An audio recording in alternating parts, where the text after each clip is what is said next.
Well, thank you for coming along at this hour on a Wednesday afternoon. What I'm going to talk about today is this particular studio that I ran at Carnegie Mellon in the School of Design. The studio, it's a senior studio, which in our language would be an honours lab or an honours level program.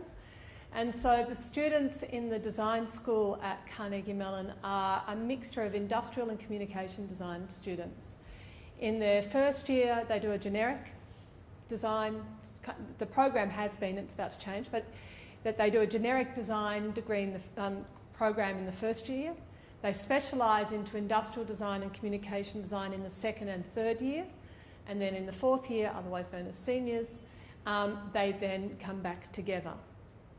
And the studio that this was run as part of was what they call their capstone project. It's the final body of work they do before they go out to their jobs. So typically it is an important part of their folio work, typically. And so the course itself came about there was an impetus by a group.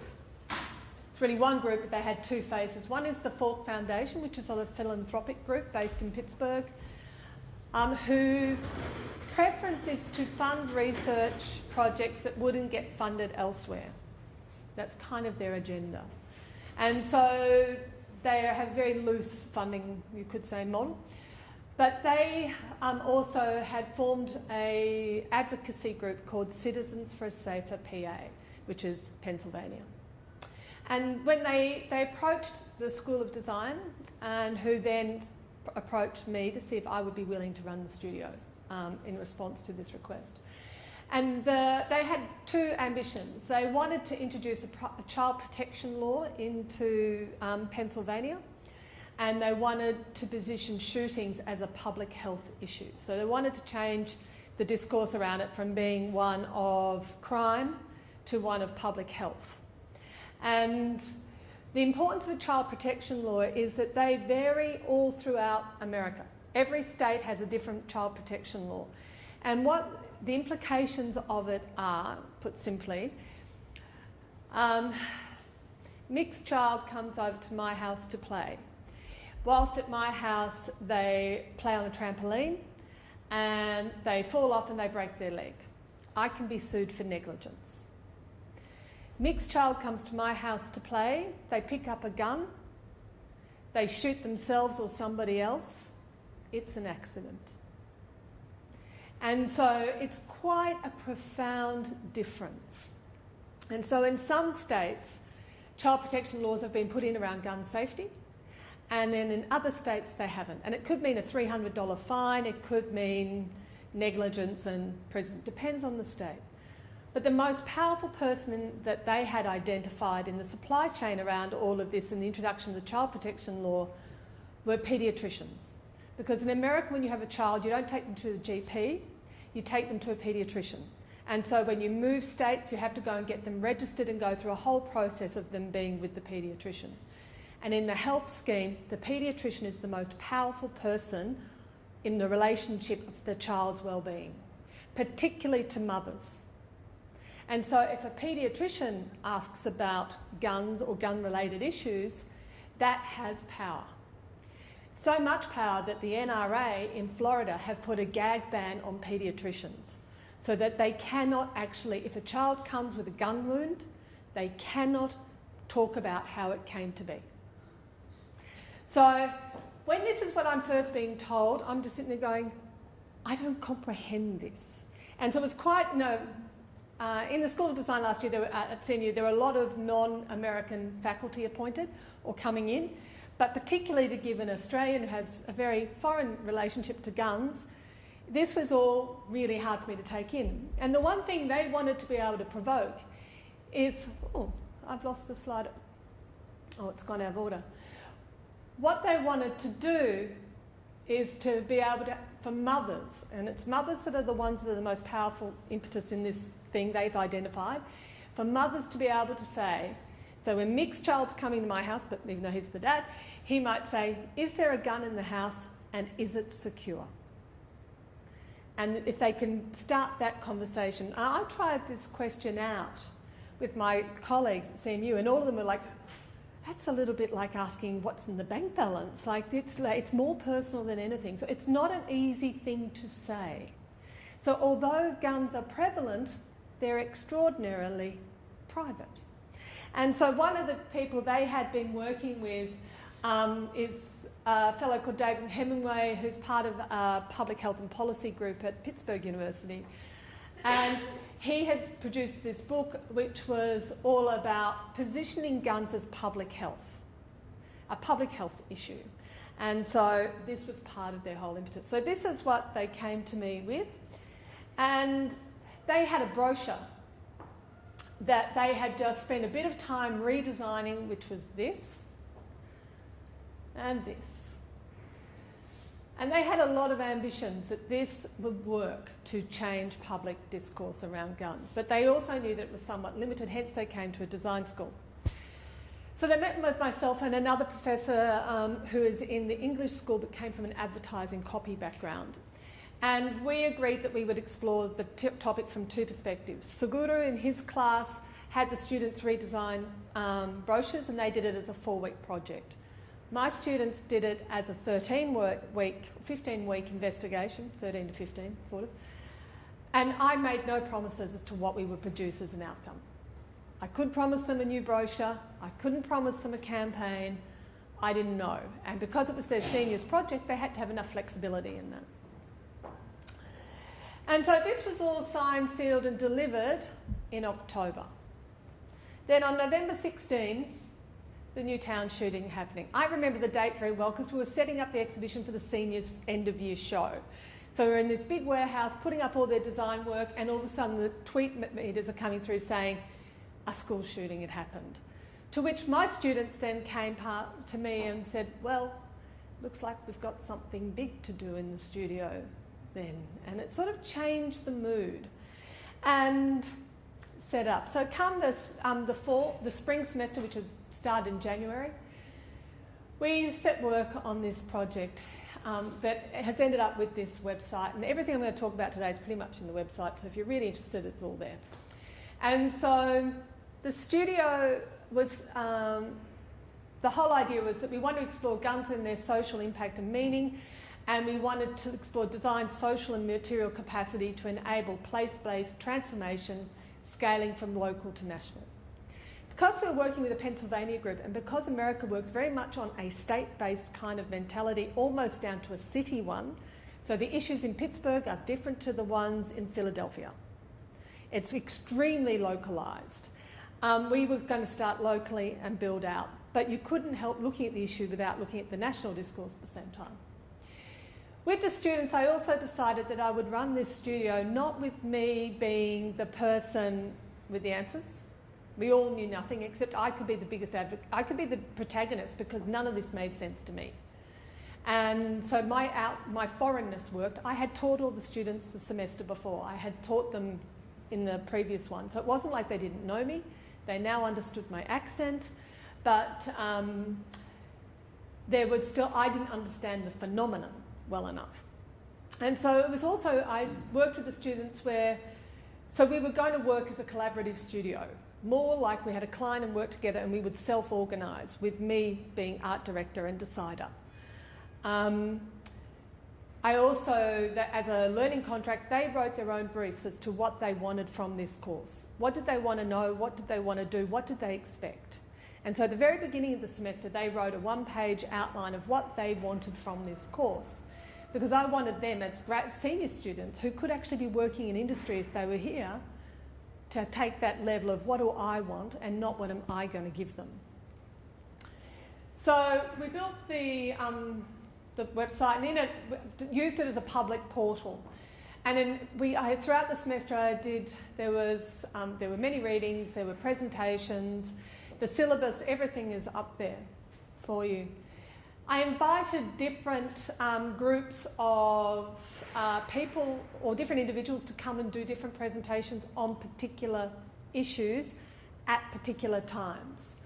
So one of our PhD students, Shana Ajit, did a presentation on work he's been doing with communities in the States. Other people, Cameron Tonkinwise did a talk on a Latourian kind of theoretical position. Other colleagues did bits and pieces. And so they were all then put up there. And we spent a lot of time in the studio, and this is pretty much what a Carnegie Mellon University studio looks like any other, except as the semester went on, they slowly filled it with more and more stuff that was not to do with our studio.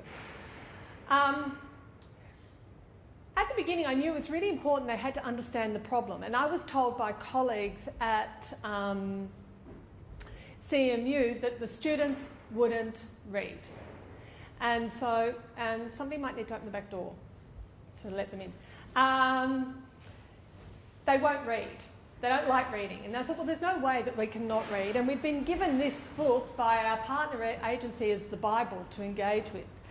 So what I did was I actually set up a way of sharing our readings and breaking the chapters of the books up and breaking up articles, and people had to do a reading and then complete this template as a kind of reading summation form where they could pull out a few quotes, they could do a summary, they could do some tag words, and then we would share these in the portal so that they didn't all have to read everything. We would spend a little bit of studio time talking about what had been looked at this week, and then they could share it as they needed to. And that was a way to build the conversation whilst also not getting bogged down in a seminar, because you could have done this just as a seminar course. These students do take seminar courses as well as studio, so they're quite used to writing papers. And as we also had a link archive of reference material, which just became exponentially big throughout the semester. So we put up images, people to share resources, videos, audio, all sorts of those. There was so much in the press, it was easy to do that. And lots of the stuff was looking like this, the one that's on the poster, and was throwing around the kinds of statistics that are here. We also followed a tweet stream called Gun Deaths, and well, I followed it and then shared it with the students. I tried to encourage them not to do it. This could really make you very depressed as you went through it. But this is actually this week. I mean, it's just phenomenal. It's something like 2,600 people have been shot since Newtown and killed. And the reality is only 1/3 die. 2/3 more are shot. So when you really start to understand the epidemic that this is, it's, and as I declared to my colleagues at the end, and I did my final lecture at Carnegie Mellon, it was like, this was great, but you exposed me to way too much. It was quite confronting to me as a foreigner, because also I became the portal for everybody else's gun issues. Everything kept sending things to me and talking to me, and then we'd be talking to the students who were getting all of that too. So, but what I should have said already is what was interesting, the studio was made up of 11 students.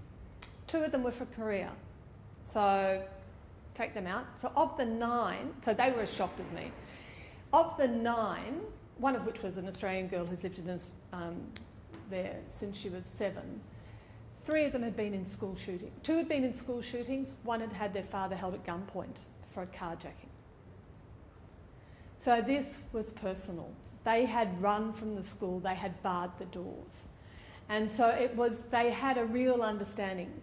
One other student was a local Pennsylvania girl. Pennsylvania and Pittsburgh is where they shot Deer Hunter, the movie. It's a place where you can get your gun licence when you're 12. Hunting is a part of life too.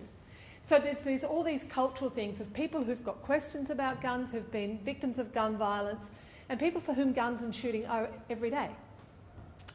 And me. So what we set about doing is, in the beginning, we did the readings, and then we did 3 different lots of experiments. So the first thing was like, there's all this data out there. So we started to play around in some group exhibitions in class, just trying out some ways of representing the data. These projects where students had an hour to either work individually or collaboratively, depending on which project it was. We then put them up in the room and we critiqued them to talk about what was going on. And so they were playing around with things like this, Because one of the things that's really amazing is guns cost $6 million a day. Shootings cost $6 million a day into the health system in the US. 50% of that is public purse. And then they started playing around, some of them too played around with some of the narrative stuff like the brochure and did some photo shoots. This was developed a little bit more. They did a photo shoot with one of a colleague's children and then integrated that with some of the photographs from the thing. We then explored the idea of design fictions and how we might imagine an alternate future. And a number of the students were doing design fiction courses, another subject as well. I really encouraged them to use as much as possible. Another student was taking an anthropology course and she integrated those things. And so they did a whole lot of ones, and I'm only picking one, but one student decided to, what if you had a pill that helped you feel the pain of the person you shot? So not the person who's being shot, but how do you start to build empathy and stuff around that? So she took these, which is an existing medical brand, and started to play with it. And I'll talk, two others actually turned into projects I'll talk about after this. We also spent some time looking at Pittsburgh, you know, and what is Pittsburgh and how to map it. And so Pittsburgh is there is a downtown that's called neighbourhoods. We would call them suburbs, but they call them neighbourhoods, and the suburbs are when you go way out. And so they started to visualise what they are, because that's what a typical map of Pittsburgh looks like, and then started to look at them in terms of racial profile. Then you can't read this, so you can see it in the PDF of the book, but it tells you like education, demographics, income and stuff. Because what our partner had discovered was that in the supply chain of guns generally get stolen in the suburbs from rich middle class white families, where guns are left on the shelf beside the bed in the car while you go into the supermarket. You leave your pistol on the seat beside you. They get stolen.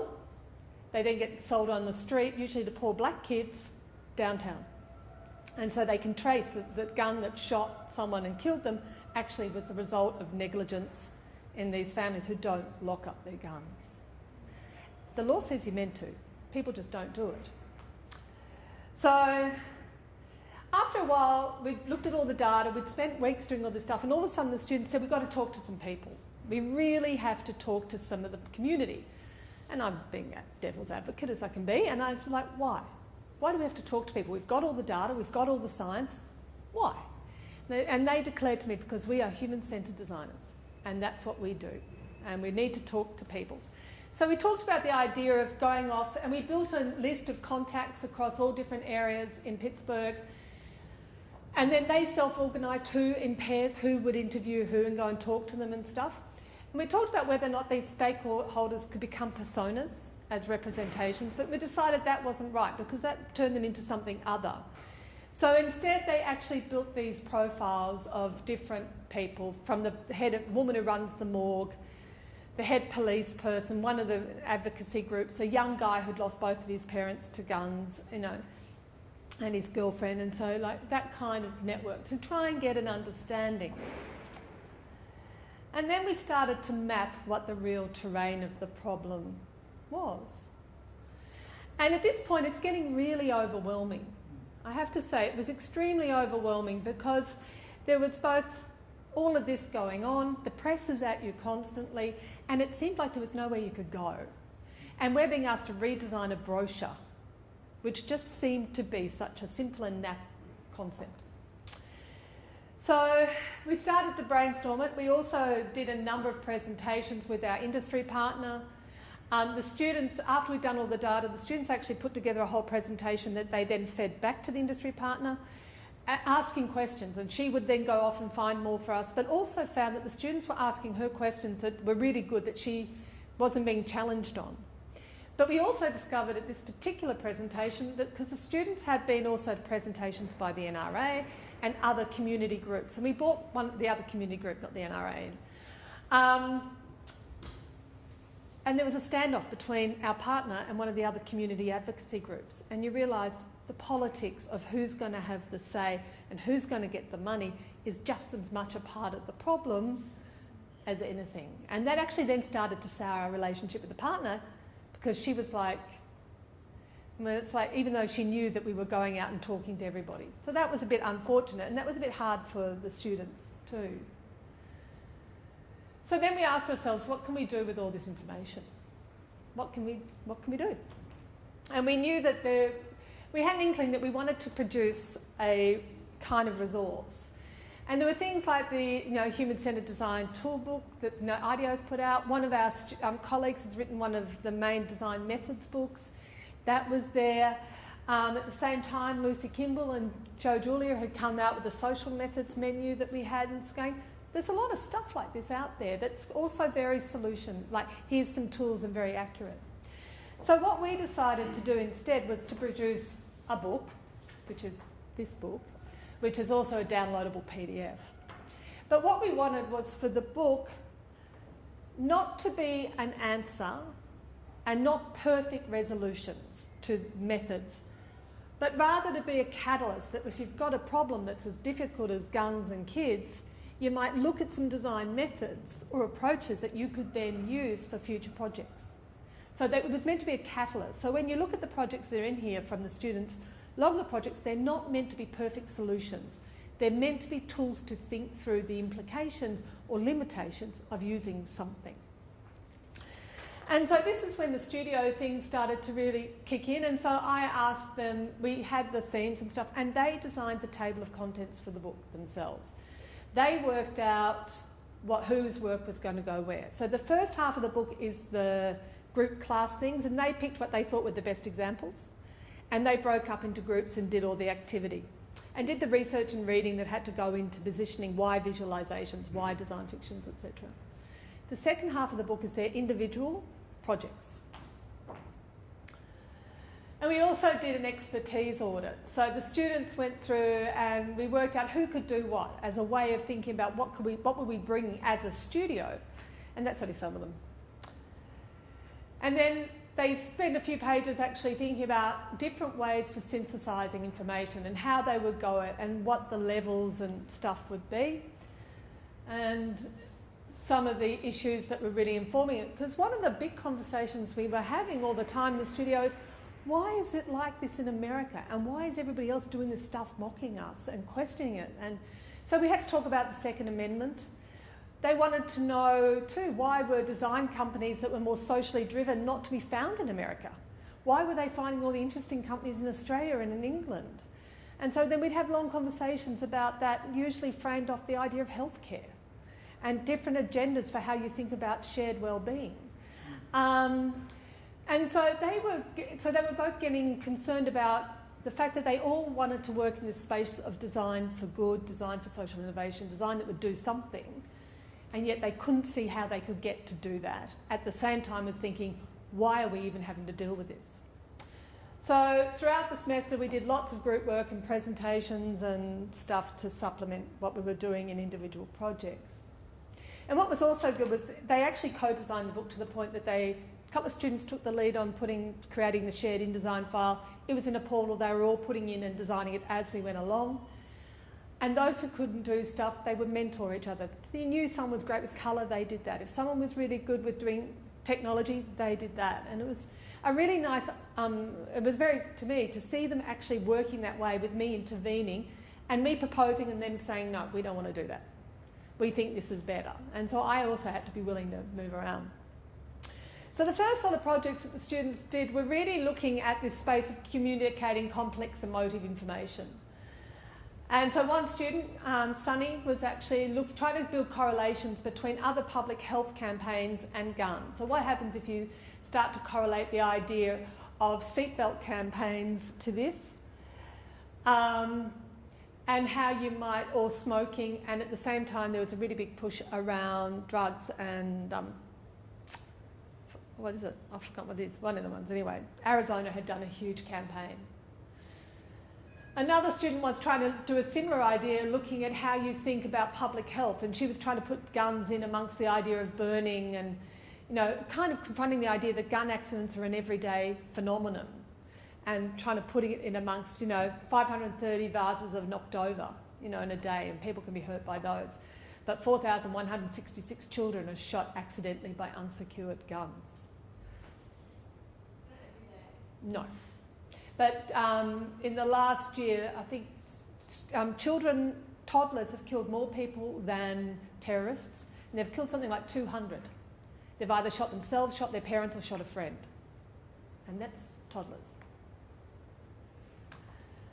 And then, starting to also, because the big debate at this point, which has now been approved, was the idea of having armed guards in schools. One of the students in the class was actually doing a double degree, and she was also doing a whole lot of stuff on risk perception in a social science degree at the same time as doing the design degree. And she did quite a complex evaluation of risk evaluation and how people understand risk. Because what also came out the longer we did the investigation is that mass shootings like Newtown are nothing. They're horrific, but they're nothing in the scheme of deaths. Children's deaths are horrific, but they're relatively small. The biggest victims are women. Most shootings happen in the bedroom. So the domestic violence, which is then how guns are around, which is then how kids access them, which is then how they get stolen, and it goes on. And so she was doing a lot of work in this space, but she was also really challenged because she felt like she wasn't really doing design work. But in our final presentations, after she presented which she was, but when she stopped and presented it, so many of the other students are going, God, I should have collaborated with you.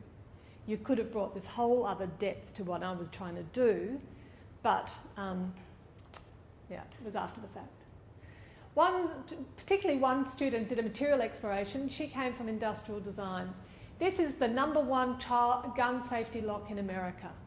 It's called she's called it child unsafe. It's actually called child safe. It's available at the Children's Hospital for free. And when you get it, actually doesn't come with very much guidance of how to use it. And the assumption is it works with most guns. In fact, it works with very few guns. It actually falls off quite a lot. So she did a whole evaluation of gun safes and also locks. Because what was interesting is that one of the reasons a lot of people don't want to use gun safes is because they're noisy. And so if you've got an intruder, the noise of the gun lock, a gun safe being opened, will be the problem. This is the story that's told. It's not actually, I don't know, get a dog. So she redesigned the packaging after doing this whole analysis of this thing and how it all worked and stuff. And we also, one of my industrial design colleagues brought in gun. We can't bring a gun on campus, obviously, but he brought all the components for how they're built, because industrial design, they actually use them to look at material development. So we did a whole lot of stuff. She did a whole lot of background work around design and guns, and then how this lock should use. So basically proposing a new lock for them. 2 students took their initial design fiction projects and built on them. The first one was by Laura, and she came up with the idea of Kevlar cardigans, and the whole idea we needed to wear gun protection all the time. This was her fiction, was like we would now have fashion items. Well, what actually came out in the course of the course is you can actually buy from Mexico, guys doing quite well, making backpacks, which are actually bulletproof to protect you from being shot from behind. And she actually designed and trialled a children's range made out of Kevlar that it's not 100%, but it will help to protect children. So you could actually dress them every day in gun-proof clothing to go to school. The more advanced ceramic stuff that they're now using in the military is too heavy and not malleable enough, so no good for kids. So this was the best that she was able to find at the time. And what horrified her was, one, that this was possible to make, and there would be a market for it. So her fiction became a reality that made her, and she was one of the ones who's had a gun shooting, at school shooting, and she was very kind of like, this is just so wrong that I can do this, and that it could be feasible, because I think she could make probably quite a lot of money from it. Another student became interested in the idea of G-Life Alert, playing on Life Alert, the elderly button thing, but this is for gangsters. It's Gangsters Life Alert. So that if you're a gangster and you get shot, instead of calling an ambulance, you call your homies. And they come and get you, and then they take you to go and shoot the guy who just shot you. All right? Now, this is the student who was also doing anthropology. And she took this to some of her friends who are this demographic. And she felt extraordinarily wrong doing this, because she was a white middle-class girl coming up with this thing that could be seen as being racist, that was using a whole language that's not hers, But at the same time, the guys are going, yeah, it would work because the ambulances won't come to where the shootings happen. So they really have a problem with getting some help to get them if you get shot. And so the whole idea is it then becomes this kind of bling pendant that you wear, so that if somebody shoots you, they know your homies are coming, or they might steal your G Life alert. So that was hers, but it started off as a proposition, and it was interesting because she then did it as a whole anthropology course study, which I went to that final assessment, and then she did it for her final individual project. And a number of the students were really interested in how do we engage people. So this was one student who actually explored how do you actually provoke conversation around locking up guns in public spaces. And she did a couple of different installations around town and then started to do an analysis of what it was. And what was really kind of interesting is that it made people very, very uncomfortable, remarkably, that she was putting it in the public thing of face. Do you lock up your gun, and what's your feeling about this? And two other students, Eunice and Danielle, decided that they wanted to explore research methods, how to do design methods. And they really wanted to design methods that would actually be able to help non-designers be able to get better information about what they do. And so, and they decided, they ran some work, they did two interventions. One was a workshop and the other one was at an open day at the YMCA where it was all family day, and they set up a stall and engaged people to tell stories about it. But rather than talking about shootings and guns, they decided to frame safety. How and where do people feel safe? And then getting people to tell their stories and children to tell their stories about what makes them feel safe and when.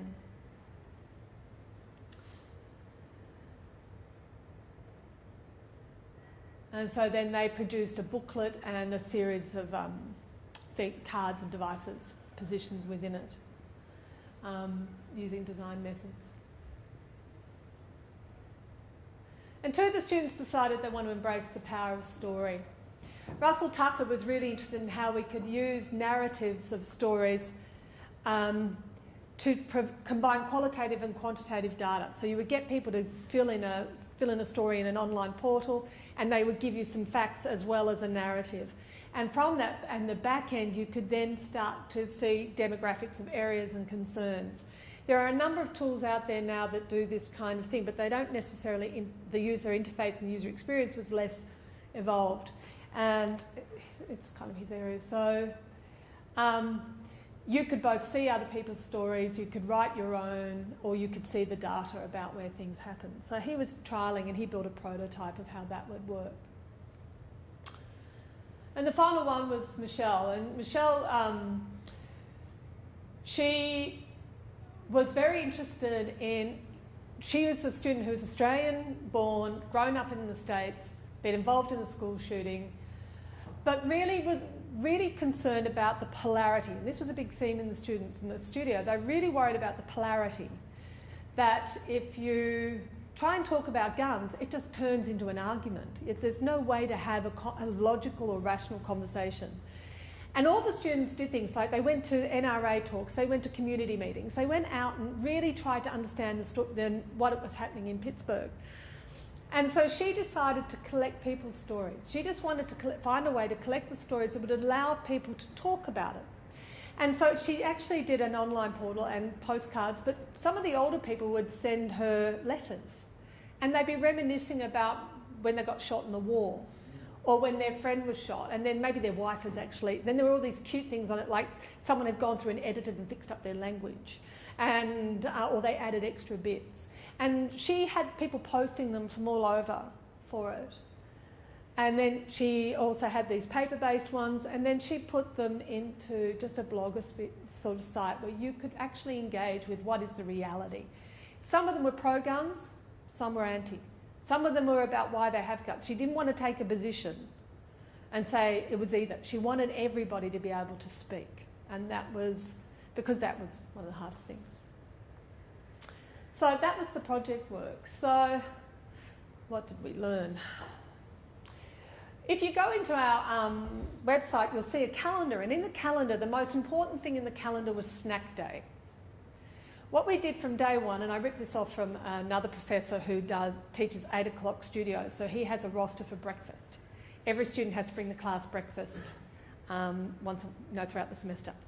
So what we decided we'd do, because our studio was in the afternoons, we would have snack Mondays. And so we set up a roster where everybody throughout the semester had to bring a snack for the class. And it kind of made Mondays exciting because that was snack day, and some of those students can cook. And so I discovered a lot of the students actually manage stress by doing all-nighters, by baking while they're doing all-nighters. And so they bring in pies and all sorts of stuff. And I brought in Anzac biscuits quite fairly, and I had a packet of digestive biscuits, which they were really excited about. But what we talked about was the idea of what the snack meant. And on the last day, I made the son of Satan, as it became known, this cake. It was a cake, no, it was here in the recipe online, it said it's big. It didn't actually say how big it is. It was so big, it actually took up the entire oven. And there was smoke going throughout the house, and I was having conniptions. And so I then thought, oh, well, I'll cut it in ice, they won't know, because, taste right. And then the icing just got sucked into the middle of it. And it was just like, God. And so this is like this last day of classes. So I thought, no, I'm taking it to class, but I bought them a whole lot of other treats as well and fruit. And then they ate it with ice cream, and they said it was like the best thing. And then all the other students from the other studios were coming in and stealing our snacks. But what we were talking about was the idea that this was a gift. And so out of that, when we were talking about our snack day phenomenon, and we went back and had a look at Clive Dilnot's paper, The Gift, where he talks, and quoting Habib, that the gift in relation to this is the standpoint of mutuality, of equity and complementary reciprocity. And it's based on the idea that each of us is entitled to assume from the other forms of behaviour through which the other feels recognised and confirmed as concrete individual beings with specific needs and capacities. So the whole idea is that when you make a gift or you give a gift, it's the reciprocal thing of recognition. And so that had been going on in the course of the studio through this thing called Snack Day, because if you missed your snack day and you had to buy something, people were really lamenting and offering to double up and do it on Wednesday instead, because it was an important part of us and how we worked. And so we went back and then we started to think about how we could think of design as a gift. How what they do as designers, since all of them had an interest in being able to do more than just produce stuff, how they could think of it as a gift that takes design beyond the boundaries of conceiving design as a socio-technical solution or a random creative act, which is often the perception of design. That design is either you're going to make a better gun lock, or, oh, that was so great, creative, that's like that borderline art moment. But if we actually perceive what we do as this reciprocal thing that we're giving to societies and communities, then we might think how we practice differently and how what we produce is, what its agency is and what its implications are. Because one of the things we talked about in the course is that if a gun kills somebody, it's not malfunctioning. It's doing exactly what it was designed to do. It's malfunctioning when it shoots you in the face, it goes off wrong, but actually its whole intention is to kill, to maim, and that's all, or to induce fear. And so then we're talking about what it is, so that kind of was in the midst of all the time. And after we talked about, the Latourian argument of, man with gun, when the gun is actually merged into who you are, and that whole social perception, which is the whole cultural perception in America, that, that guns are our right and we need them, and the whole language is built up that a break into your house is I've forgotten the word of it. It's not a break-in, it's an invasion. You have a home invasion, you don't get burgled. And so the language that's quite extreme around it. So then they start thinking, well, don't want to be designers as much as we like the idea of designing a perfect gun because we like the technical, mechanical and stuff, but what we do. So that was kind of interesting. So it brought us back to the idea of this question that we were posed to, is there a gun in the house and is it secure? Did we help our partner actually answer this question? I don't know. I think we helped, I know for 11 people in my studio and the other, probably 50 people who were around us and engaged in it, we helped to provoke some interesting thoughts about what this was and how complex it was. And I think for our partner industry, the design students asked them questions they never expected. And they fed them back and represented things back to them in a way that they never really thought would happen. And and what became really kind of evident when we looked at this kind of map, I just kept thinking the whole time, it's like whack-a-mole. You think you're going to do something with one bit and two more bits would come up. And so it didn't matter. Any time you tried to introduce a new policy, no, then there's this group that are going to go up against it. There was never an easy way. And that's why the NRA are an exceptional example of policy, of lobbying, because they weren't afraid to look like absolute idiots, but they got exactly what they wanted in the Parliament. And so they had a multi-strand, very complex approach, and they have the power and force to be able to do what they want to do. And so even though many individuals are saying, no, we don't want it, there's enough influence. And so we did a whole lot in the course of also talking with politicians and all of the stuff of how American politics works. So as we went through, we started to think about how in the beginning we were really looking at wicked problems and the human-centred design approach.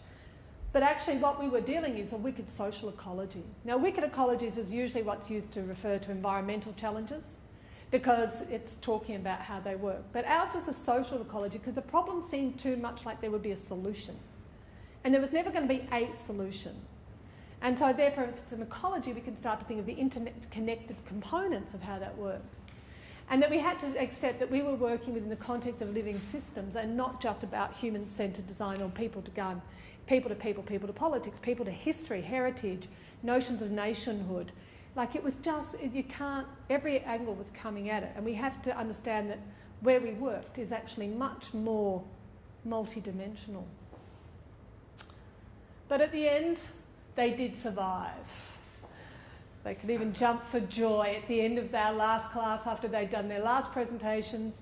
Of the 11, I have to say by this stage, all bar 2 of them had jobs. So they weren't even there to get their folio pieces. They've all gone off to be design researchers, designers in major companies. And so that was also an interesting thing. Like they were doing this because they really wanted to do it. They could have actually eased off and done whatever. It wouldn't have affected their grades. And some of them even jump for joy. Thank you. That's what you look like when you finish my studio.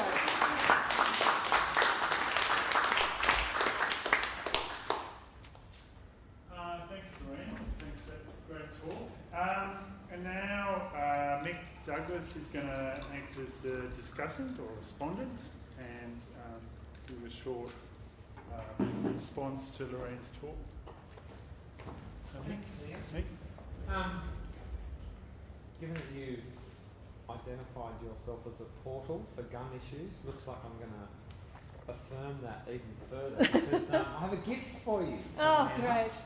From Miller's Army Supplies store in Tucson, Arizona, which has this little display of bumper stickers to be purchased. Thank you. One is World Peace through Military Victory. Great, thank you. Honk if gun control sucks. The right to bear arms doesn't make us villains. Just say no to trigger locks. And there is some kind of self-deprecating humour in there as well. Horn broke, watch for finger. And this is in Tucson, where I've recently spent a little bit of time. That the firm Raytheon is an arms manufacturer. It's the largest employer in a city of 1 million people. With some hope, the University of Arizona is the second largest employer in that city of 1 million people. So it seems to me the intractable nature of such complexly interwoven issues is really admirable to take as your focus for a design studio at an undergraduate level. And I guess I'm reflecting now on the ways in which that can be done. Clearly, that's what you were wondering when you set out up on it, and probably what you're wondering now, how could have you done it differently? Even the context in which we work, I don't know what it's like in Pittsburgh, but in New York City at New York University, where I spent a bit of time earlier this year, I had to show my identification card to every building entrance that I went to in the university. And I went to a number of seminars, one in the performance studies program, where this guy, Richard Chechner, was sitting in the third row, and I think I sat behind him. And someone said, "Oh, you're not sitting up the front, Richard." And he said, in the way that the unconscious jokes reveal some truth, "Oh no, I never sit up the front, because that's when the killer comes in with the automatic weapon, they shoot out the front row. I sit in the third row." I'm interested that there's no one in the front row here today, but we didn't have to show any security cards. Well, you have to swipe to get in. We do have, in this very transparent building, other levels of security and barriers to go through. So I end up thinking about people, and you had a moment where you said that the students said that we're human-centred designers. We want to go out and talk to people. I suppose the question that I'm wondering, which for me is always the most difficult bit to do in design education, is I guess what would come to be longer term engagements with people, rather than just talking to them, but actually working with them over a longer period of time.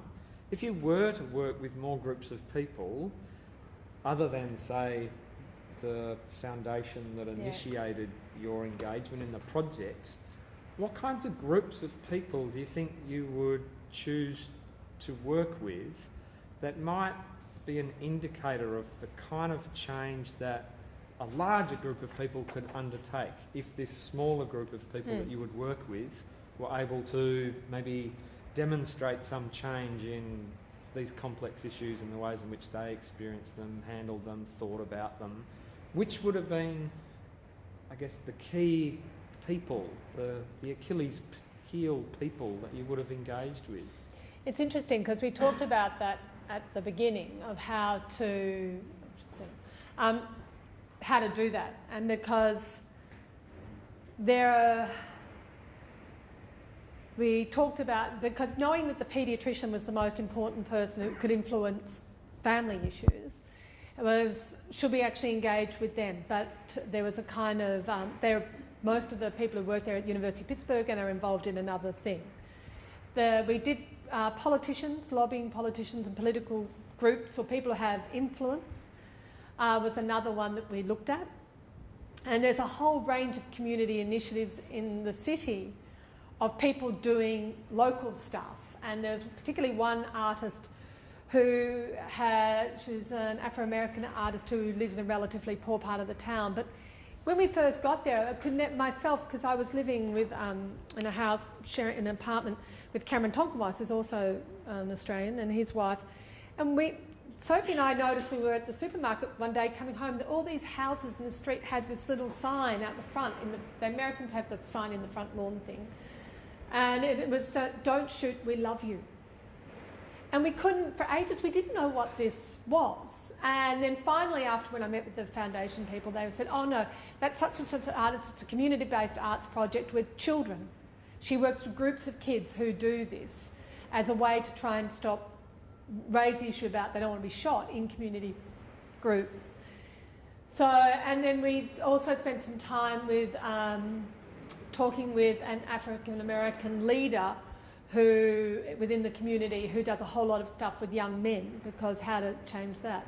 So it became really apparent that there were it depended on which tact we wanted to take. If we wanted to do ground-up empowerment, and there's quite a lot of work that actually happens and a lot of projects at CMU that are in that space.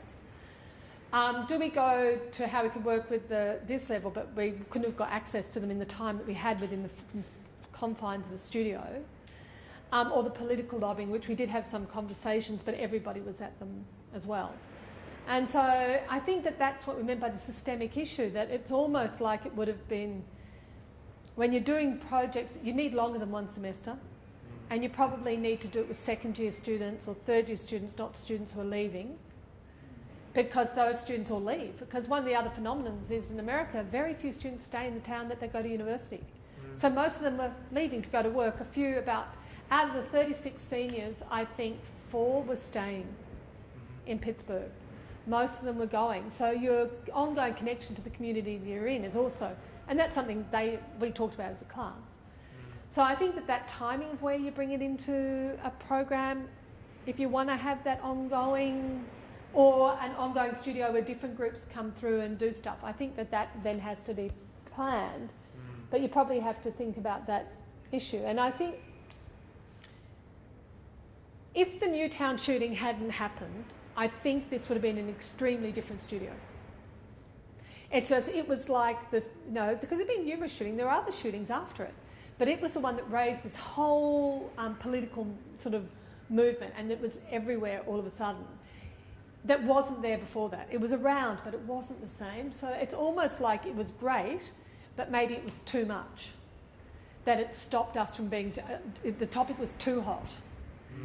But I was actually really conscious when we were teaching it, and I was talking with a colleague who's been involved in the Design Against Crime big program in the UK, and talking about how she'd done stuff with students and how did they cope.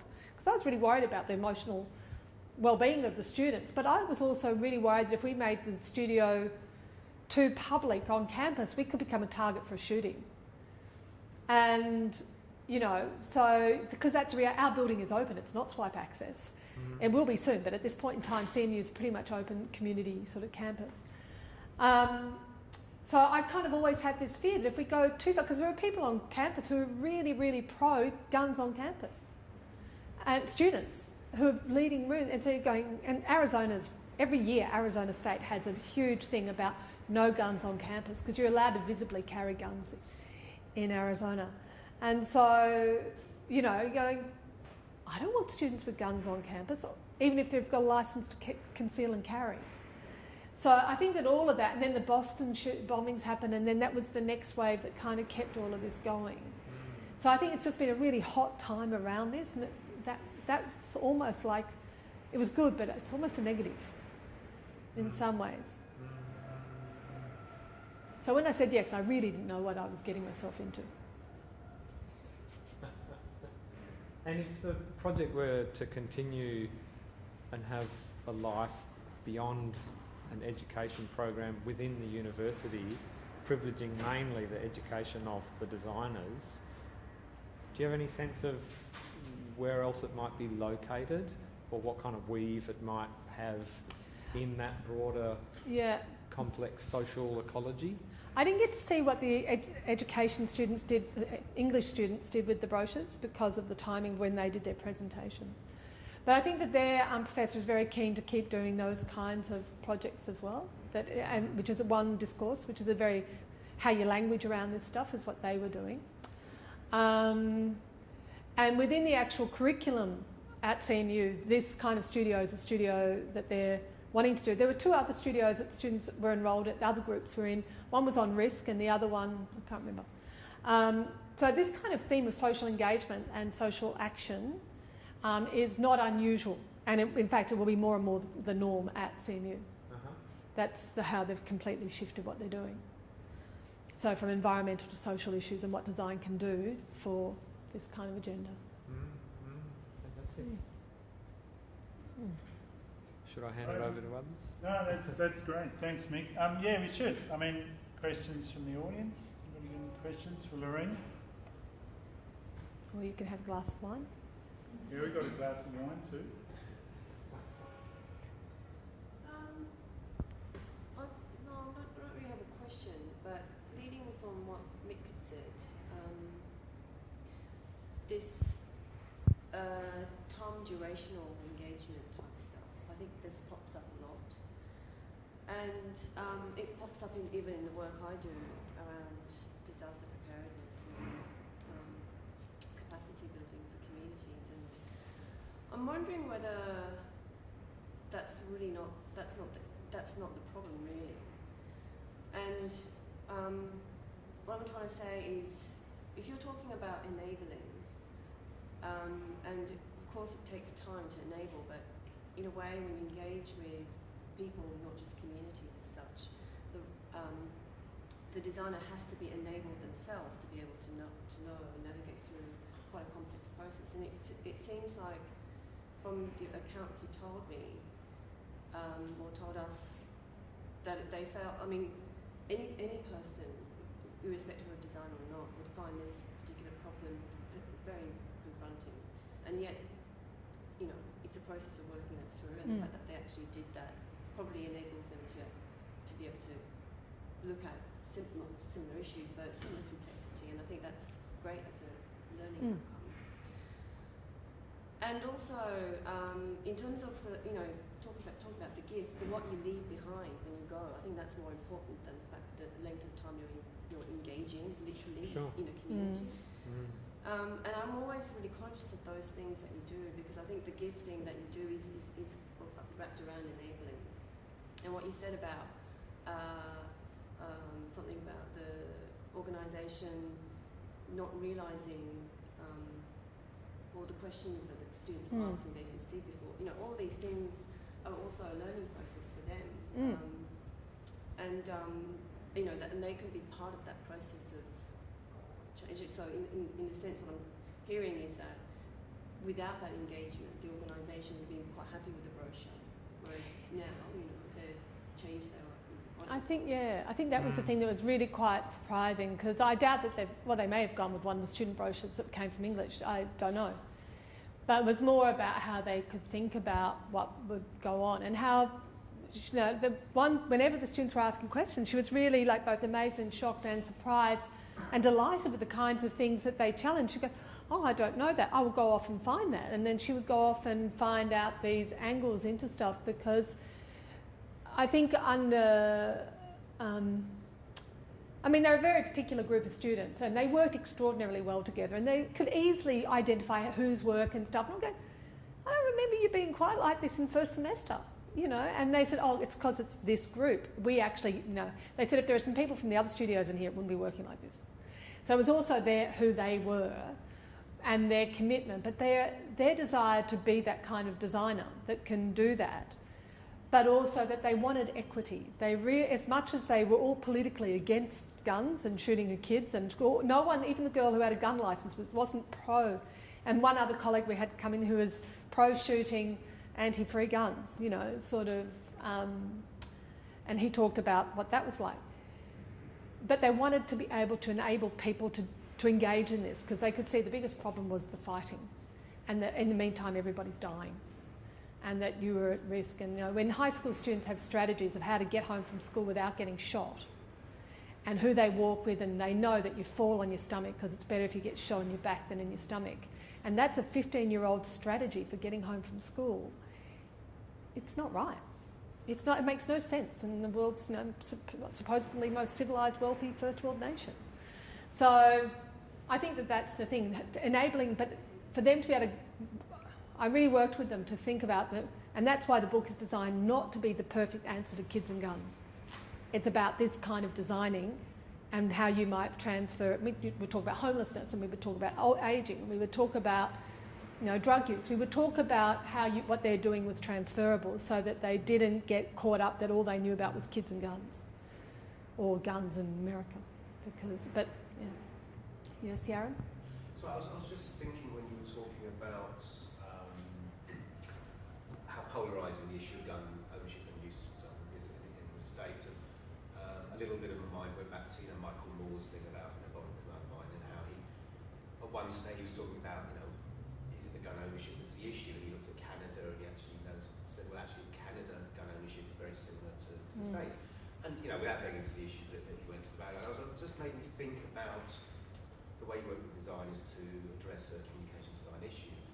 And I was thinking of other, and coming on a little bit from what you were just saying, trying to think of issues in Europe or Australia, similar polarising issues, and how, like you say, you talk about homelessness and so on. So, but there isn't, I'm trying to think of something that isn't quite so polarising, but that in other situations where that kind of collaborative or communication design approach, how it could be dealt with, or dealing with unpopular issues or polarising issues. I'm just wondering any thoughts about, as you say, transposing or adapting I think it can adapt to many issues. I think the one thing about guns that makes it very significant is that it's every day, it's right with you. It's not something that's other, it's not something that happens up off the coast in, you know, Queensland. It's actually something that is, you could be walking down the street and get shot, you know. And but it's because it's about the mindset of protection and that people have, and having to, you know, and it's my right, and this right to protect yourself with a gun. So, but I think the principles are transferable, and I think that that's just that idea of how we engage in projects, or how we engage with problems or clients or whatever it is, to kind of look at the systemic context that it happens in. Because the easy thing would have been to design a new brochure and say, that's great, off you go. But the students wouldn't necessarily have learnt very much, and I don't think the partner would have learnt very much from that. So I think that we needed to actually be in this messy space where the design outcome was actually the conversations. We did more along the way. Yeah. I was just saying, thinking you mentioned that the relationship soured when there was a conflict, and so it soured with your partner and your group. So they would, if you had been in a real job, they wouldn't have paid you, or how did that? I'm being filmed.